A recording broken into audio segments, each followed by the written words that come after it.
ازيكم يا جماعة؟ عاملين ايه؟ اللهم صل وسلم وبارك على سيدنا محمد. لو بتفكري تربي وز فتعالي اقولك على اهم الحاجات اللي لازم تعرفيها قبل ما تبدأي، واقولك على تجربتي فيه بكل صراحة. بس قبل ما ابدأ يا جماعة ما تنسوش تدعموني، ده اول فيديو ليا ان انا اطلع اتكلم عن حاجة وكده.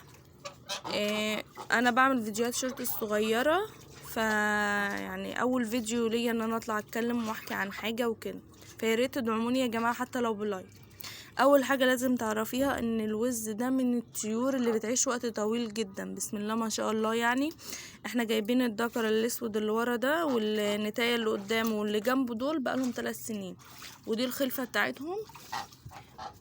وعندنا دول كمان موقعين الاكل ازاي، دول برضو الخلفة بس لسه صغيرين شوية.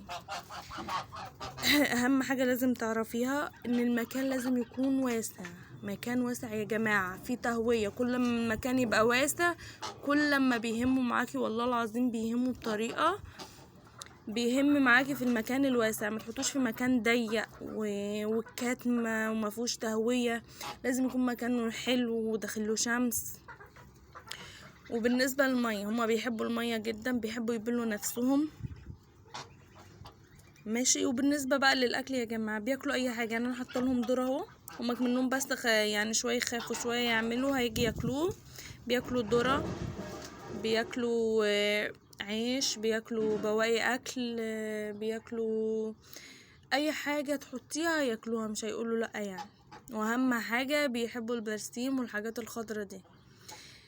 بس احنا بقالنا يجي شهرين ما جبناش برسيم، بقالنا يجي شهرين يا جماعة ما جبناش برسيم، لان احنا مش لاقيين برسيم في السوق اصلا. هو من عشاق البرسيم، ممكن يسيب الاكل اللي قدامه وياكل في البرسيم. فانت لو عندك صغير فانصحك ان انت ما تحطوش برسيم. يعني لو عندك صغير يعني عمره شهر ولا حاجة ما تحطلوش برسيم وبعدين الاكل، حطي له الاكل ياكل شوية وبعد كده قطعي له برسيم ياكله، لان هو ممكن يسيب الاكل وياكل في البرسيم. وبالنسبة للبيض يا جماعة، النتاية بتبيض في بداية الشتاء، يعني كل شتاء في بدايته بيبيضوا. بالنتاية بتبيض 3 مرات في السنة، هي 3 مرات في السنة اللي بتنتج فيها. وبيبيضوا مثلا من حوالي يعني 9 بيضات 8 بيضات. احنا الصراحة ما عداش عن كده عندنا، يعني ما عداش عن 9 الصراحة. مش عارفة بقى في ناس عندها بيبيض اكتر من 9 ولا ايه، بس هو عندنا ما باتش غير اكتر من 9 ما بيبيضش. واهم حاجة النظافة يا جماعة، لازم يكون المكان نضيف، لان الوز لو عاش في مكان وسخ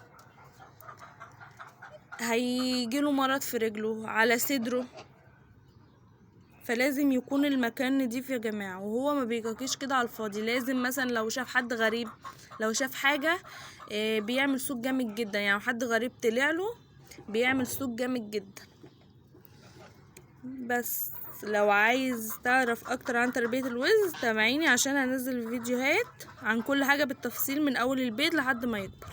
يا ريت يكون الفيديو عجبكم، ما تنسوش تدعموني حتى لو بلايك عشان اكمل واقدر انزل فيديوهات.